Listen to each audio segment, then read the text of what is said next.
오늘 우리에게 주시는 하나님의 귀한 말씀 요한복음서 20장입니다. 요한복음서 20장 28절에서 31절까지의 말씀. 요한복음서 20장 28절에서 31절까지의 말씀입니다. 다 찾으신 줄 알고 다 같이 한 목소리로 함께 봉독합니다. 시작. 도마가 대답하여 이르되 나의 주님이시요 나의 하나님이시니이다. 예수께서 이르시되 너는 나를 본고로 믿느냐? 보지 못하고 믿는 자들은 복되도다 하시니라. 예수께서 제자들 앞에서 이 책에 기록되지 아니한 다른 표적도 많이 행하셨으나 오직 이것을 기록함은 너희로 예수께서 하나님의 아들 그리스도이심을 믿게 하려 함이요 또 너희로 믿고 그 이름을 힘입어 생명을 얻게 하려 함이니라. 아멘. 할렐루야. 아멘. 할렐루야. 아멘. 오늘도 하나님이 예비하신 귀한 은혜가 있는 줄 믿습니다. 귀한 시간 하나님의 은혜로 새롭게 되시고 하나님의 귀한 말씀 가운데 힘을 얻고 변화받는 귀한 시간 되시길 간절히 축원합니다. 우리 다 같이 믿음으로 선포합니다. 다 잘 되고 있습니다. 하나님이 하십니다. 시작. 다 잘 되고 있습니다. 하나님이 하십니다. 아멘.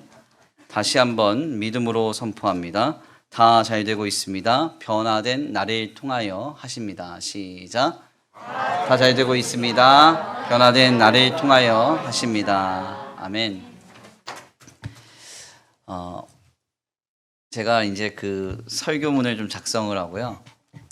어떤 분이 인사이트를 주셔서 맞춤법 검사기에 이걸 돌리면 완벽한 원고를 쓸 수 있다는 거예요. 그래서 제가 자신을 갖고 나는 맞춤법 따윈 틀리질 않아. 그러면서 이제 딱 돌렸거든요. 근데 처음부터 틀렸더라고요. 맞춤법 검사기가 저한테 다 잘 되고 있습니다. 하나님이 하십니다가 안 된대요. 하나님께서 하십니다. 이렇게 해야 된답니다. 다시 한번 인사하겠습니다. 다 잘 되고 있습니다. 하나님께서 하십니다. 시작. 다 잘 되고 있습니다. 하나님께서 하십니다. 아멘. 할렐루야. 오늘도 우리 하나님께서 우리 가운데 크게 역사하시리라 믿습니다. 오늘은 귀한 시간 귀한 말씀을 통하여서 오직 이것을 기록함은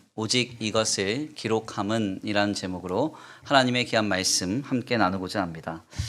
신학계에서 진보와 보수 양 진영으로부터 존경을 받는 선교사이자 동시에 신학자이고 또한 목회자이기도 한 레슬리 뉴비긴이라는 분이 계십니다. 이분은 1936년에 복음의 볼모지인 인도에 가서 무려 35년 동안 선교를 감당하신 분이신데요. 그가 1974년 영국으로 되돌아와서 목격한 영국 사회의 현실은 참으로 참담했습니다. 레슬리 뉴비긴이 영국으로 되돌아와서 그가 맞이했던 영국 사회는 자신이 감당했던 선교지인 인도보다 훨씬 더 기독교를 훌쩍 떠나버린 사회였는데요. 20세기 초만 하더라도 영국 사회 속에서 진리인 기독 신앙을 믿는다는 것은 매우 당연한 일이었습니다. 사람들은 당연하게 교회를 다녔고 당연하게 하나님을 인정했고 예수님을 그리스도로서 당연하게 고백했었습니다. 그런데 불과 한 세대가 지나자 사람들은 기독 신앙이라는 진리를 당연하게 여기지 않기 시작했고요. 20세기 중후반이 지나자 사람들은 하나님의 존재를 의심하기 시작했고 예수님을 부인하며 교회의 권위를 존중하지 않기 시작합니다. 물론 그 전에 영국 사회 속에서도 성도들 안에서의 갈등과 첨예한 다툼은 존재했었습니다. 그러나 이것은 그들이 하나님을 어떻게 믿을 것인가에 대한 논쟁이었죠. 그래서 로마 카톨릭을 따르는 사람들은 로마 카톨릭의 교리대로 주님을 믿겠다고 주창하였고 웨슬리의 신학을 따르는 사람들은 감리교의 교리를 따라서 나는 그렇게 신앙생활 하겠다고 주장했습니다. 영국의 성공회와 장로교회를 따르는 사람들은 각기 자신들이 믿고 따르는 신학적 교리를 주장하면서 첨예하게 갈등하였고 이것은 영국 사회 곳곳에서 많은 충돌로서 나타나곤 했습니다. 문제는 그러나 이것은 사실 믿는 자들 안에서의 갈등과 믿는 자들 안에서의 다툼이었다는 것이죠. 20세기 중반을 지나 20세기 말이 되자 영국 사회를 뒤흔들기 시작한 세대의 기치는 이러한 믿는 자들 간의 논쟁이 아니었습니다. 아예 믿을 수 없다는 사람들이 등장하기 시작한 것이죠. 이러한 흐름이 얼마나 거센지 20세기 말 영국은 이제 인도만도 못한 불신앙의 흐름을 보이기 시작합니다. 그래서 서구 유럽 사회 속에서, 특별히 기독 사회라고 불리는 서구 유럽 공동체 속에서 가장 많은 교회가 문을 닫고, 그리고 가장 많은 신앙의 가치들이 흔들리는 사회가 바로 이 영국입니다. 결국 레슬리 뉴비기는 이제 약 35년여간의 인도 선교사의 삶을 마치고 하나님 앞에 소천하기 직전까지 평생을 영국 사회의 복음화를 위하여 삶을 헌신하기 시작하는데요. 특별히 그가 오늘날의 교회된 성도들이 가져야 하는 두 가지 모습이 있다라고 그는 그렇게 강력하게 주장합니다. 먼저는 첫 번째로 진리를 당연하게 받아들이고 고백하는 용기가 필요하다. 이렇게 그가 말해요. 우리가 믿는 신앙의 많은 진리들은 우리의 이성과 지식으로는 해결할 수 없는 영역, 즉 신비의 영역입니다. 하나님께서 예수 그리스도를 우리를 위하여 이 땅에 보내셨다. 이것을 어떻게 과학적으로 설명할 수 있겠습니까? 그리고 그분이 피 흘리신 보혈이 우리의 죄를 사하고 우리를 영원한 구원으로 인도하신다. 이것을 어떻게 합리적으로 해석할 수 있겠습니까? 그러니까 이러한 진리의 영역들은 사실 우리에게 이해되지 않는 하나님의 차원인 신비에 가깝기 때문에 이러한 진리를 고수하고 받아들이며 고백할 수 있는 용기가 교회된 성도들 안에 있어야 한다는 것이죠. 예를 들어서 하나님의 아들이신 예수 그리스도께서 성육신 하셨다는 진리가 있다고 해보겠습니다. 그렇다면 이 이야기를 듣고 많은 믿지 않는 비그리스도인들과 세상은 그것이 어떻게 말이 되냐고 반문할 거예요. 과학적이고 합리적으로 설명해 보라. 이것이 과연 이성적인가 하면서 이렇게 우리에게 많은 논쟁점을 줄 것입니다. 이때 교회된 성도들은 이렇게 말해야 한다는 것이죠. 아, 당신이 신을 믿는 근거는 당신의 지식과 당신 자신으로부터이군요. 저는 하나님께서 예수 그리스도 안에서 자신을 계시하셨다는 것을 근거로 삼아 이 진리를 믿습니다. 이렇게 고백해야 한다는 것입니다. 우리는 종종 기독교의 진리를 믿을 수 없다라고 말하는 사람들의 이야기를 듣곤 합니다. 그러나 그들의 주장의 근거는 오직 그들 자신이 가지고 있는 지식과 그들 자신이 가지고 있는 경험에 기초한다는 것이죠. 진리인 기독 신앙은 우리 자신의 지식과 경험으로부터 시작되는 것이 아닙니다. 무엇으로부터 우리의 믿음이 시작됩니까? 창조주이신 하나님께서 예수 그리스도를 이 땅에 보내셔서 피조물을 위하여 죽으셨다는 그 사실, 그 계시된 진리가 근거가 되어서 우리의 믿음이 출발하는 것입니다. 그러므로 신자된 우리는 모든 불신앙의 충돌 속에서 진리를 당연하게 받아들이고 고백할 수 있는 용기가 필요합니다. 두 번째로 레슬리 뉴비긴이 혼돈의 시대 속에서 살아가는 교회된 신자들에게 강조하는 것은 이러한 신앙을 따르는 교회된 성도는 교회 밖으로 나가서 평범한 삶에 적극적으로 믿음으로 참여해야 한다는 점입니다. 특별히 그는 신자들이 경제와 비즈니스, 미디어와 예술과 같은 매우 세속적인 삶에 있어서 적극적으로 참여하여 현대의 관습과 충돌해야 함을 강조하였는데요. 이는 믿는다고 하는 성도가 교회 안에만 머물러 있는 일이 얼마나 합당하지 않은 것인지를 강조하는 이야기였습니다. 교회된 성도들이요, 교회 공동체 안에서 믿음을 지켜가는 것 너무 쉽잖아요. 다 믿는 사람들끼리인데 안 믿는 말, 불신앙의 말, 비신앙의 언어 이런 거 사용 안 하잖아요. 그러니까 이곳에서 머물러서 우리의 믿음을 지켜가겠다 하는 것은 결국 우리 모두를 다 약하게 만들고 영국 사회처럼 맞는 사람들로 하여금 진리를 떠나게 만드는 결과에 이르게 된다는 것입니다. 실상 이러한 레슬리 뉴비긴의 교훈은 상당히 인상적입니다. 믿지 않는 자들의 불신앙과 많은 비진리의 홍수 속에서 신자된 우리는 용기를 가지고 담대하게 진리를 당연하게 받아들이며 고백하고 진리를 고수할 수 있어야 합니다. 또한 담대하게 세상에 나가서 신자로서 평범한 삶을 믿음으로 살아가야 한다는 거예요. 그의 이러한 교훈에는 한 가지 공통점이 있습니다. 교회된 성도들은 용기와 담대함과 같은 내면적인 단단함, 즉 내면에 어떤 특별한 변화가 있다는 점이죠. 교회된 신자가 이것을 해야 된다. 주님의 교회 공동체는 이런 것을 갖춰야 된다. 이런 공로와 이런 성취가 필요하다. 이런 이야기가 아닙니다. 다만 진리를 따르는 교회된 성도들은 진리를 받아들이고 고백할 수 있는 용기가 필요하고 내면에 평범한 삶의 모든 순간에도 적극적으로 믿음으로 참여할 수 있는 담대함이 있어야 한다는 것이죠. 즉 성도의 내면이 변화되어서 단단해져야 한다는 것입니다. 실상 우리의 교회사의 현장을 보면요, 성도는 항상 이렇게 내면이 단단한 사람들이었어요. 강한 사람들.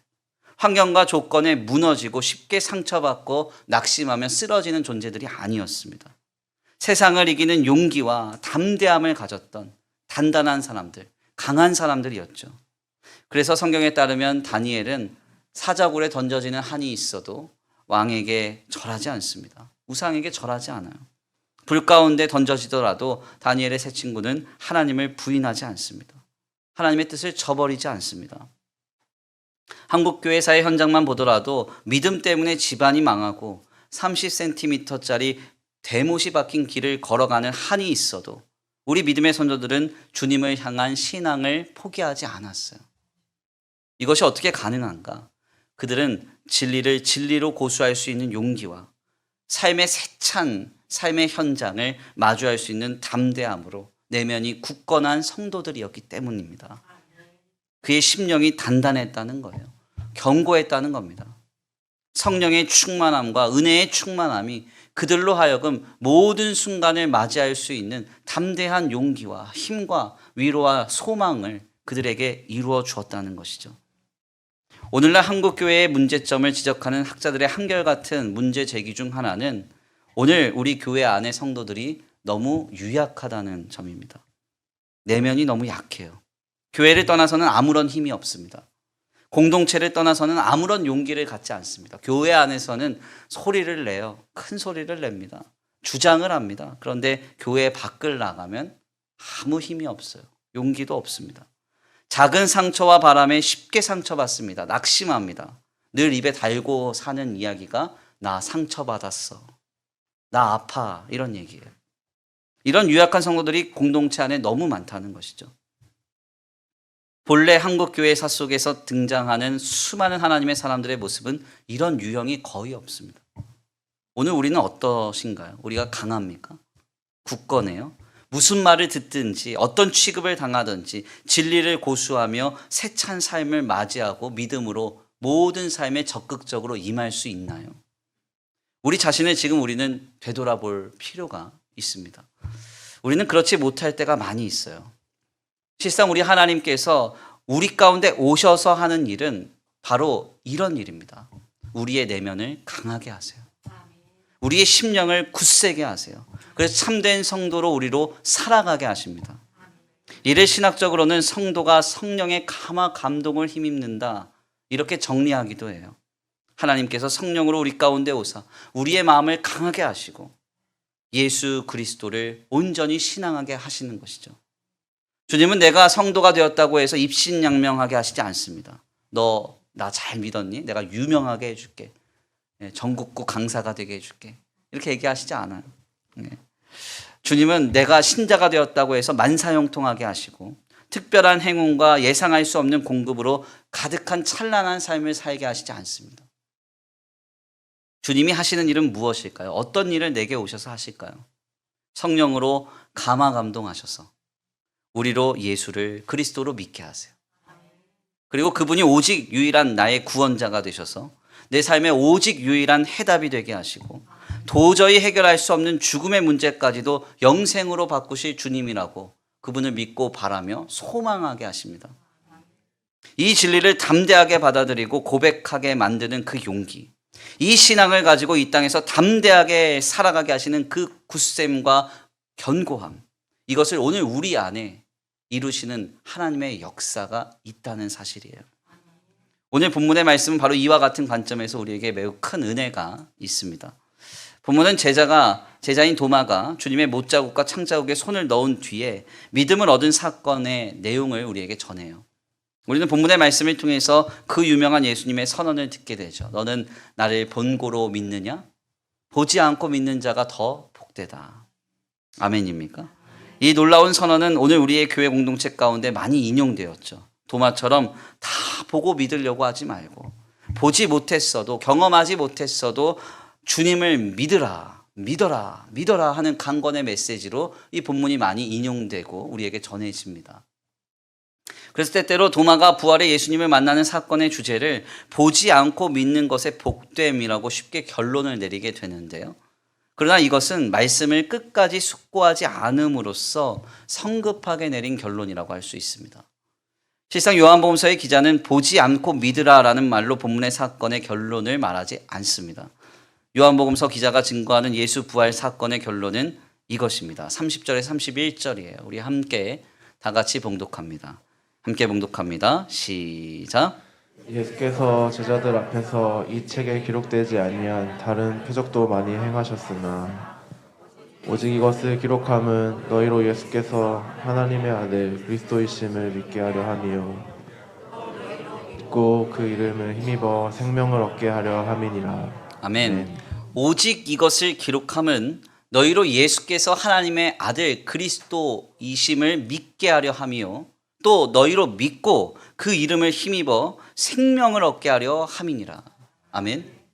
실상 오늘 우리가 본문 말씀으로 읽은 요한복음서 20장 30절에서 31절 말씀은요, 진보적 관점에서 신학자들이 성서사본학적으로 요한복음서의 결론이라고 주장하는 내용입니다. 이어지는 21장의 말씀은 그 내용의 결이 좀 많이 달라서 추후에 추가되었다라고 하는 가설이 존재하는데요. 그만큼 요한복음서의 마지막 결론의 말씀으로서 매우 중요하게 여겨지는 본문이 30절에서 31절 말씀이라는 거예요. 이 본문에서는 무엇을 말하고 있는가? 부활하신 예수님께서요, 많은 표적, 오늘 우리로 표현하면 수많은 기적을 일으키셨답니다. 그런데 그것을 다 기록하지는 않는데요. 무엇만 기록한다고요? 바로 의심 많은 연약한 도마를 도우사 28절 말씀과 같이 담대하게 신앙을 고백하는 도마의 신앙을 이루신 사건만을 기록한다. 이렇게 말합니다. 즉 부활의 예수께서 수많은 표적을 많은 이들에게 보이셨지만 그 감당하신 수많은 사건의 현장 속에서 전하시고자 하는 메시지를 축약하는 내용이 바로 도마의 사건이라는 거죠. 우리 주님이 우리 가운데 오셔서 하는 일은 무엇입니까? 부활하신 주님이 오늘도 시간과 공간을 뚫고 우리에게 찾아오셔서 하는 일은 무엇입니까? 요한복음서는 말합니다. 부활하신 예수께서 눈으로 보고 손으로 만져봐야 믿을 수 있는 연약함을 도우사 주님의 놀라운 은혜 가운데 주는 나의 하나님이시오 나의 그리스도이십니다. 담대히 고백할 수 있는 우리의 믿음을 우리 가운데 이루신다고 말하고 있어요. 이는 사복음서를 통해서 전해지는 부활하신 예수님의 동일한 사역의 내용이기도 했습니다. 부활의 첫 증인인 마리아를 보십시오. 부활의 예수님은요, 슬픔에 빠져 울고 있는 마리아를 향해서 여자여 어찌하여 우느냐 말을 걸어주시고 마리아야 하시며 그를 깨닫게 하셔서 슬픔의 자리에서 그를 일으켜 세우십니다. 그래서 그를 부활의 증인으로 삼으세요. 또한 누가복음서를 보면 시리에 빠진 엠마오로 가는 두 제자를 주님이 만나 주십니다. 그 주님을 만난 제자들이 이렇게 고백하죠. 주님이 말씀을 우리 가운데 풀어주셨을 때 우리의 마음이 뜨겁지 아니하더냐. 시리에 빠져서 낙심되고 연약하고 무너진 그의 상태를 일으켜 세우셔서 마음을 뜨겁게 하셨답니다. 이는 연이어지는 21장의 말씀을 통해서도 확인이 되죠. 예수님은 부활하셔서 업으로 되돌아가 버린 베드로를 찾아가십니다. 그에게 어떻게 하십니까? 너 뭐하고 있냐? 막 책망하고 막 풍랑 일으키셔서 배를 다 박살내시고 저 같으면 그렇게 하실 텐데 그렇게 안 하고 어떻게 하셔요? 아침상을 차려놓고 얘들아 와서 아침밥 먹자. 와서 조반을 먹으라. 그를 부르세요. 그리고선 네가 나를 사랑하느냐? 내 양을 치라, 내 양을 먹이라, 내 양을 치라 하시면서 업으로 되돌아가 버린 베드로를 초대교회의 역사상 가장 중요한 대사도로 그를 세워가십니다. 우리는 여기에서 아주 중요한 신앙의 인사이트를 얻게 되죠. 하나님이 우리 가운데 하시는 일은 무엇입니까? 오병이어의 기적으로 놀라운 역사를 경험시켜 주시는 거예요? 그게 아닙니다. 우리가 종종 하나님이 역사하신다는 그 말을 오해할 때가 많아요. 하나님이 직접 신현하셔서 우리가 해야 할 일을 실제로 대신하여 주시고 혼자서 모든 것을 주님이 홀로 해결하시는 일을 하나님이 역사하신다, 이렇게 고백하는 경우가 있습니다. 그러나 성경에서 말하는 주님의 역사는 이와 같이 증거되지 않아요. 항상 주님은 하나님의 사람들과 함께 동행하십니다. 그리고 하나님의 사람들과 함께 일하십니다. 교회된 나를 강하게 하시고 교회된 내 연약함과 내 부족함과 내 비참함을 견고하게 하셔서 나를 담대하게 하사 나를 통하여 일하시는 거예요. 그래서 하나님의 역사의 현장에는 항상 하나님의 사람들이 존재합니다. 이것을 흔히 신학자들은 이렇게 표현하죠. 하나님은 교회를 통하여 일하신다. 하나님은 교회를 통하여 일하신다. 여기서 말하는 교회란 단순히 장소와 공간으로서의 교회당이 아닙니다. 혹은 어떤 특정한 공동체를 의미하는 것도 아닙니다. 에클레시아, 예수 그리스도를 통하여 하나님께 부름받은 성도 공동체, 즉 성도 그 자신을 의미하는 것이죠. 그러니까 하나님은 교회, 즉 성도를 통하여 일하신다고 말씀하고 있습니다. 어떻게 일하실까요? 마리아와 같이 슬픔에 빠진 나를 위로하사 나를 강하게 하셔서 우리의 가정을 살리시는 거예요. 도마와 같이 믿음이 연약한 나를 견고하게 하셔서 나를 담대한 주님의 제자로 세우사 우리의 직장과 생업을 살리시는 거예요. 시리에 빠진 제자들과 같이 부족한 나를 강하게 하시고 강하게 하셔서 부활의 증인으로 나를 삼으사 우리가 선 모든 자리와 이 나라와 이 민족을 새롭게 하는 역사를 시작하시는 것입니다. 이것이 바로 하나님이 역사하시는 방식이에요. 그래서 설교 서두에 언급한 레슬리 뉴비기는 이미 불신앙으로 관영해버린 영국 교회를 향해서 담대하게 요청합니다. 뭐라고 말합니까? 오늘날 성도된 교회가 회복해야 할 모습은 무엇인가? 화려한 건물이나 화려한 장소나 크고 번성된 교회의 모습 회복하는 게 아니다. 어떤 특정한 공로나 특정한 어떤 성취를 회복해야 되는 게 아니다. 다만 성도 한 사람 한 사람이 진리를 담대하게 받아들이고 고백하는 용기가 회복되어야 하고 평범한 일상에 적극적으로 믿음으로 참여할 수 있는 그 담대함이 회복되어야 된다는 거예요. 우리가 지금 이 모습을 회복해야 합니다. 하나님은 우리로 진리를 붙들 수 있는 용기를 주실 거예요.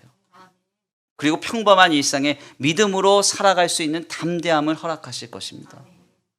우리가 성령으로 인하여 우리를 강하게 하시는 그 주님을 만나고 그 담대함으로 진리를 고수하며 우리의 삶을 믿음으로 영위하며 나아갈 때 하나님은 나를 통하여서 하나님의 큰 일을 하나하나 이루어 가시리라 믿습니다.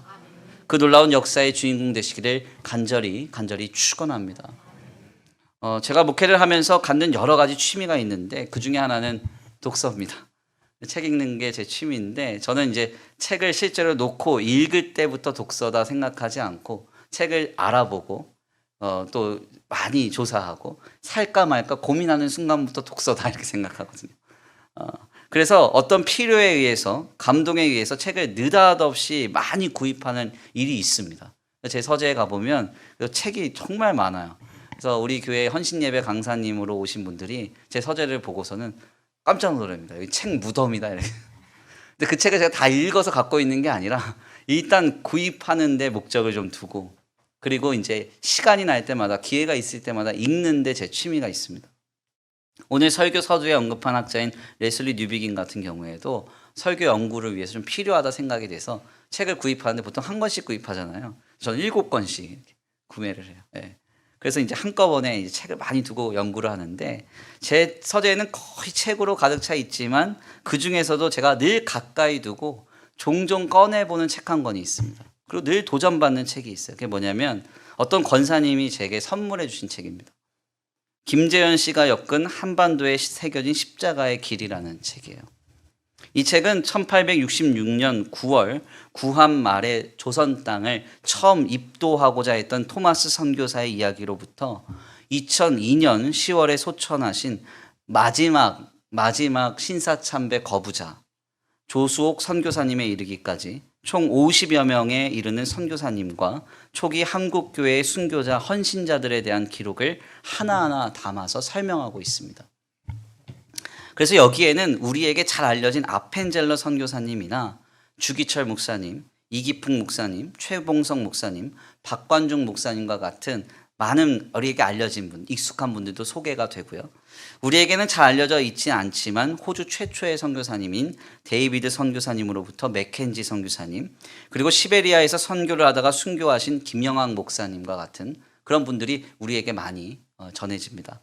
참 감동적으로 소개가 돼요. 특별히 그 중에서도 우리에게 잘 알려지지는 않았지만 만주의 사도 바울이라고 불렸던 순교자 한경희 목사님에 대한 일대기가 참 큰 감동이 됩니다.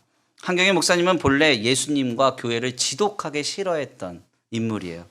그래서 기회가 있기만 하면 교회를 욕하고 예수님 믿는 사람을 욕했던 사람인데 잘 알려진 일화가 있습니다. 이분이 국수가게에서 식사를 하고 있었는데 이봉태 목사님이 이분에게 가서 전도를 한 거예요. 어떻게 했을까요? 사람들이 다 보는 자리에서 그냥 두들겨 패버렸답니다. 그냥 막 두들겨 팼대요. 너무 화가 나서 국수 먹다가. 하여튼 이런 그에게 누군가가 1903년 10월에 사무엘 마페 선교사님이 간행한 구세론이라고 하는 전도연 책자를 전해줍니다. 이 책은 사실 길선주 목사님의 회심에도 아주 큰 영향을 준 책인데요. 예수 그리스도의 복음에 대해 선명하고도 분명하게 전하는 책입니다. 이 책을 읽다가 한경희 목사가 회심을 하게 돼요. 그래서 그 자리에서 즉시 세례를 받게 되고 신학을 공부하고 서간도, 그러니까 만주 지역으로 가서 전도 사역을 평생 감당하게 됩니다. 특별히 그는 그곳에서 상해 임시정부의 승인을 받아서 군정서를 두고 구국 활동과 선교 활동을 병행하게 되는데 이 과정에서 일제 경찰의 감시를 받아서 큰 옥고를 치르고 나오는 일이 벌어집니다. 너무나도 안타까운 점은 그의 첫째 아들 한청옥이 한경희 목사가 이 옥고를 치르는 동안 공산당에게 암살을 당합니다.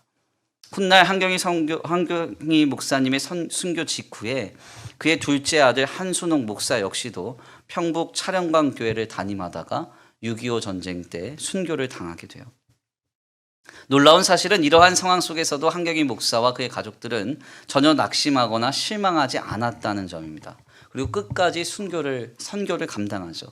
그가 1935년 1월 호림과 요화 지역 교회를 순방하는 일정을 잡고 기도했다는 기도문은 이렇게 전해집니다. 주님, 이번 여행은 정말 위험한 길입니다. 주여, 이 길이 주님의 뜻이라면 죽음이라도 기쁘게 받으려 하오니 이 몸을 사나 죽으나 주님의 뜻으로 불러 주옵소서. 아멘. 결국 이렇게 기도하고 이 선교 여행을 떠나는데요. 이 선교 여행 중에 1935년 비적을 만나서 순교를 하게 됩니다. 이 현장에서 유일하게 살아남은 이 낙섭을 통해서 한경희 목사가 남긴 마지막 말이 분명하게 전해지죠. 이렇게 기도하고 소천하셨다고 전해집니다. 오 주님, 이 작은 영혼을 받으소서. 실상 이 땅에 피 흘려 복음의 씨앗을 뿌렸던 수많은 하나님의 사람들은 상황과 환경, 조건에 무너졌던 사람들이 아닙니다. 쉽게 상처받고 쉽게 낙심하며 넘어졌던 존재들이 아니에요. 얼마나 그 내면에 단단함이 있었는지 모릅니다. 정말 세상을 이기는 용기와 삶을 견디는 담대함이 있었죠.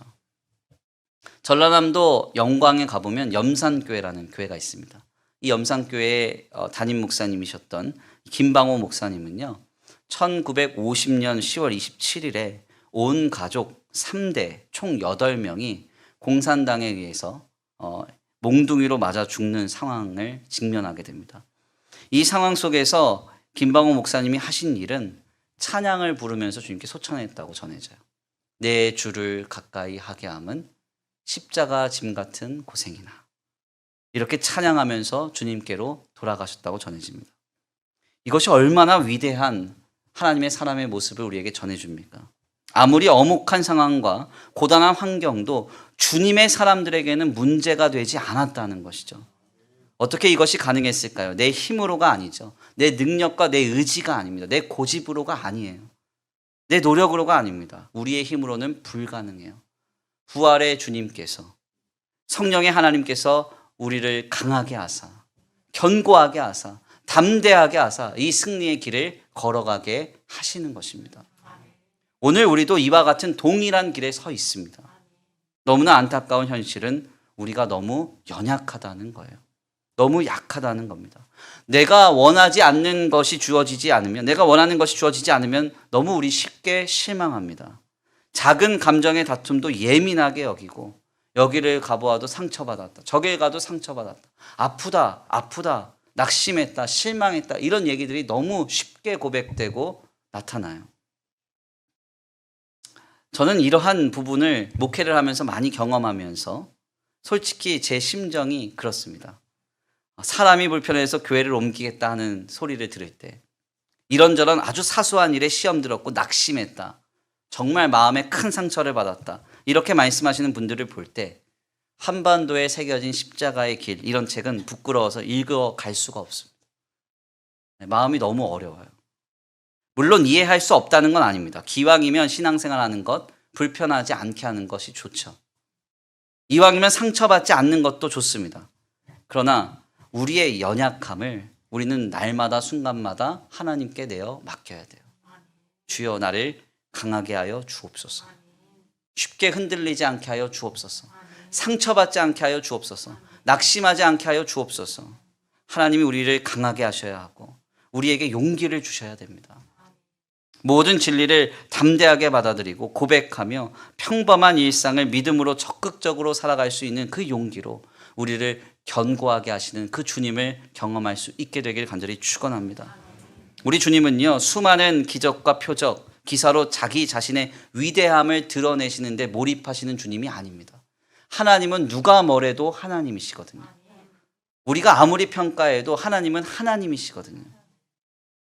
우리 주님이 진정으로 말씀하시고자 하는 것은 하나님의 사람들을 강하게 하시고 견고하게 하심으로써 우리를 구원하시고 자신의 일을 이루어가시는 주님이시라고 성경은 말하고 있습니다. 우리는 지금 그 주님과 함께하고 있는 것입니다. 저는 2023년 우리를 강하게 하실 주님을 기대합니다. 도마와 같은 우리를 강하게 하사 진리를 나타내시고 하나님의 역사를 이루시는 그 역사가 우리의 삶 가운데 충만하게 경험되기를 간절히 축원합니다. 귀한 말씀의 결론을 맺겠습니다. 요한복음서 기자는 예수님의 부활 기사에 대한 요한복음 20장의 결론을 선포하면서 부활의 예수님은 많은 표적을 나타내셨지만 오직 의심 많은 도마를 믿음으로 세우신 사건만을 기록하는 것으로 충분하다고 말합니다. 그러면서 그는 이를 통하여서 우리에게 그 이유를 이렇게 말하죠. 31절입니다. 함께 다 같이 봉독합니다. 31절 시작. 하나님의 아들 그리스도이심을 믿게 하려 함이요 또 너희로 믿고 그 이름을 힘입어 생명을 얻게 하려 함이니라. 아멘. 네. 오직 이것을 기록하면 너희로 예수께서 하나님의 아들 그리스도이심을 믿게 하려 함이요 또 너희로 믿고 그 이름을 힘입어 생명을 얻게 하려 함이니라. 아멘. 우리 하나님은 창조주이십니다. 우리 예수님은 우리를 구원하실 오직 유일한 구원자 되십니다. 주님은 지금도 우리와 함께 하셔서 시간과 공간을 초월하여 모든 것을 다 하실 수 있습니다. 그러나 성경은 그것을 증거하는 데 집중하고 있지 않아요. 다만 그 창조주 되시고 구원자 되시는 주님이 몰입하여 하시는 일은 하나님의 연약한 사람들을 세워가시고 그를 구원하시며 그를 통하여 하나님의 일을 이뤄가신다는 사실을 증거하길 원하십니다.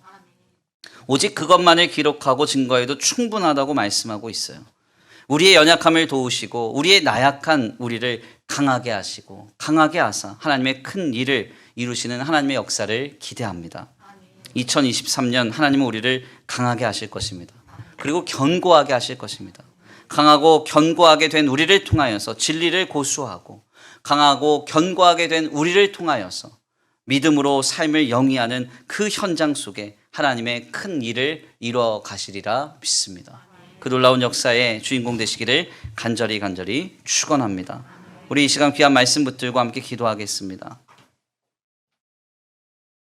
찬양의 가사를 생각하시면서 고백합니다. 성령 하나님, 연약한 우리에게 찾아오사 우리를 강하게 하소서. 세상을 이길 힘을 주소서. 위로와 소망과 용기를 주옵소서. 아버지, 세상과 같이 똑같이 상처받고 낙심하며 실망하는 우리의 심령이 되지 않게 하시고, 나를 구원하신 하나님과 내 소망 되신 예수님으로 말미암아 모든 것을 이길 힘과 모든 것을 견딜 능력과 위로와 소망으로 우리의 믿음이, 우리의 심령이 단단하여지는 거룩한 역사가 있게 하여 주옵소서. 주님, 나를 강하게 하사 굳세게 하사 2023년 하나님의 큰 일들을 나를 통하여 이뤄가실 줄 믿습니다. 우리를 통하여 가정이 살아나게 하시고 생업과 직장이 살아나게 하시고 우리가 선 모든 자리와 교회와 이 나라의 민족이 살아나는 역사가 시작되게 하여 주시옵소서. 다 같이 귀한 말씀 붙들고 함께 결단하며 찬양하신 뒤에 기도하겠습니다. 허무한 시절 지날 때, 허무한 시절 지날 때, 깊은 한숨 내쉴 때, 그런 풍경 보시며 탄식하는 분 있네. 고와 같이 너희를 버려두지 않으니 내가 너희와 영원히 함께하리라. 성령이 오셨습니다. 성령이 오셨네. 성령이 오셨네. 내 주에 보내신 성령이 오셨네. 우리 인생 가운데 신이 찾아오셔서 그 나라 꿈꾸게 하시네. 억눌린 자 갇힌 자, 억눌린 자 갇힌 자, 자유함이 없는 자, 피난처가 되시는 성령님 계시네. 주의 영이 계신 곳에, 주의 영이 계신 곳에 참자유가 있다네. 진리의 영이신 성령이 오셨네. 성령이 오셨습니다. 성령이 오셨네. 성령이 오셨네. 내 주에 보내신 성령이 오셨네. 우리 인생 가운데 신이 찾아오셔서 그 나라 꿈꾸게 하시네. 억눌린 자 갇힌 자, 자유함이 없는 자, 억눌린 자 갇힌 자, 자유함이 없는 자, 피난처가 되시는 성령님께, 주님 나를 강하게 하소서, 강하게 하소서. 영이 계신 곳에 잠자유가 있다네. 진리의 영이신 성령이 오셨네. 성령이 오셨네. 성령이 오셨네. 내 주에 보내신 성령이 오셨네. 우리 인생 가운데 신이 찾아오셔서 그 나라 꿈꾸게 하시. 마지막으로 고백합니다. 성령이 오셨습니다. 성령이 오셨네. 성령이 오셨네. 내 주에 보내신 성령이 오셨네. 우리 인생 가운데 신이 찾아오셔서 그 나라 꿈꾸게 하시네. 아멘. 우리 이 시간 함께 기도하기 원합니다. 하나님, 주님께서 우리를 강하게 하실 것입니다. 우리의 연약함을 도우사 하나님의 사람으로 이뤄 가실 것입니다. 하나님, 그 역사를 소망합니다. 그 은혜를 소망합니다. 작은 아버지 상처에 실망하고 낙심하지 않게 하시고 삶의 세찬 바람에 넘어지며 상처받지 않게 하여 주시옵소서. 아버지, 우리의 마음을 강하게 하시고 우리의 마음을 굳세게 하시는 그 주님의 은혜를 힘입어 진리를 고수할 용기와 삶을 마주할 담대함을 가지고 승리할 수 있는 우리의 믿음이 되게 하여 주시옵소서. 우리 다 같이 주여 한번 부르시고 말씀 붙들고 기도하겠습니다. 주여 한번 부르시고 기도합니다. 주여, 사랑과 은혜가 많으신 하나님 감사합니다. 오늘 귀한 시간 귀한 자리로 주님 앞에 나와 하나님의 귀한 말씀을 상고합니다. 하나님 그렇습니다. 하나님 그렇습니다. 지금 아버지 우리의 마음을 강하게 하실 주님을 기대합니다. 왜 우리를 이토록 연약합니까? 왜 우리 이토록 나약합니까? 왜 이토록 상처받고 넘어집니까? 오 하나님, 나의 이 연약함을 보사 하나님의 사람으로 하나님의 사도로 주님의 제자로 이뤄가시 주님을 기대합니다. 우리를 세워가시 주님을 기대합니다. 지금 성령으로 찾아오사 우리의 마음을 새롭게 하시고 우리의 중심을 새롭게 하여 주옵소서. 오 하나님, 함께 하시 주님을 기대합니다. 역사하시 주님을 기대합니다. 인도하시 주님을 기대합니다. 지금 이곳에서 아버지 일하여 주시옵시고 지금 이곳에서 말씀하여 주옵소서. 함께하여 주옵소서. 주여 주여 주여 아버지 우리 연약한 부분을 도우소서.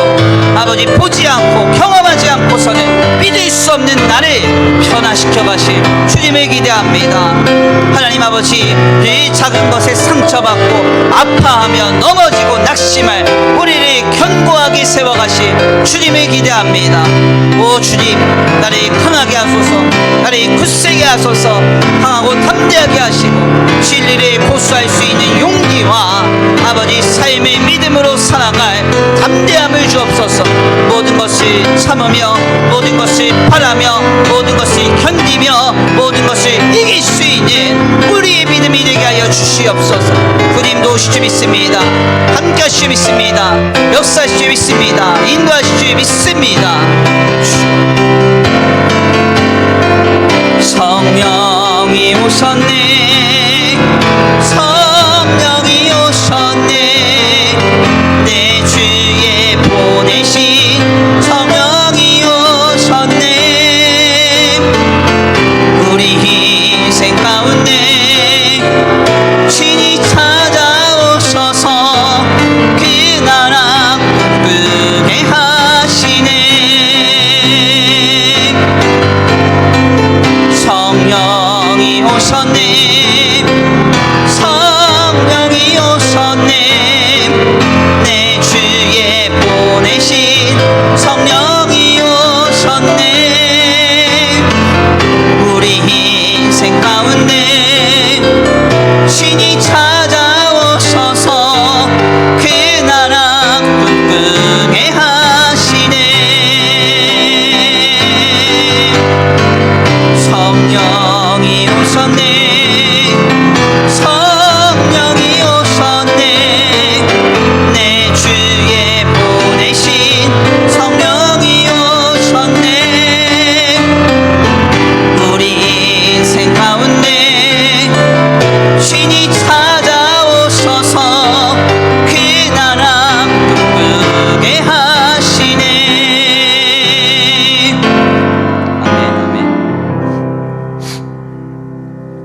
사랑과 은혜가 많으신 하나님 감사합니다. 오늘 귀한 시간, 귀한 자리를 통하여서 하나님의 말씀을 통해 깊이 깨닫게 하시니 감사합니다. 하나님 그렇습니다.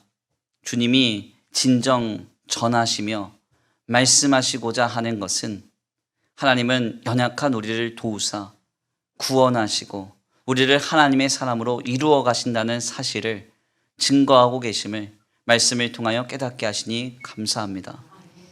연약한 우리를 주님은 도우실 것입니다.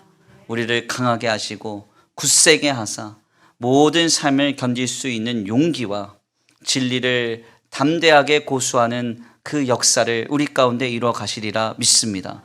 삶의 크고 작은 상황 속에서도 쉽게 낙심하거나 세상 사람들과 같이 똑같이 원망하고 불평하며 아버지 실망하는 우리의 심령이 되지 않게 하시고 날마다 순간마다 성령으로 감동하사 인생의 세찬 파도와 바람 속에서도 모든 것을 바라며 모든 것을 견디며 모든 것을 참으며 모든 것을 이겨낼 수 있는 단단한 심령이 될 수 있도록 복에 복을 내리어 주시옵소서. 귀한 명절 연휴 가운데서도 하나님 앞에 예배하고자 귀한 발걸음과 아버지 예배하는 각 처소 위에 복에 복을 더하여 주시옵시되 아버지 한 주간의 삶을 주님께 의탁합니다. 주님과 동행하면서 누리는 복된 삶이 되게 하여 주시옵시고 아버지 주님이 함께 하심에 베풀어 주시는 은혜와 사랑을 힘입어 강하고 담대하게 살아가는 복된 한 주간의 삶이 되도록 역사하여 주시옵소서. 아버지 이 시간 주님 앞에 귀한 예물 올려드립니다. 이 예물이 쓰여지는 곳곳마다 영혼과 생명이 살아나게 하시고 하나님의 나라와 주님의 복음을 위하여 가장 먼저 쓰임받는 귀한 예물 되게 하여 주시옵시되 드려진 손길 위에 복의 복을 더하여 주셔서 하늘의 신령한 복과 땅의 기름진 복으로 차고 흔들어 넘치도록 채워 주시옵소서. 도우실 줄 믿고 감사함을 올려드리오며 사랑과 은혜가 많으신 우리 구주 예수 그리스도의 이름으로 감사하며 기도 올려드립니다. 아멘. 이제는 우리 주 예수 그리스도의 은혜와 성부 하나님의 극진하신 사랑하심과 성령 하나님의 내주 교통하심이 오늘 귀한 말씀 가운데 깨닫고 우리의 심령을 강하게 하시고 굳세게 하시는 주님으로 말미암아 용기와 담대함을 가지고 세상을 이기며 살아가기로 결단하는 모든 성도들 머리머리 위에 이제로부터 영원토록 함께 있을지어다. 아멘.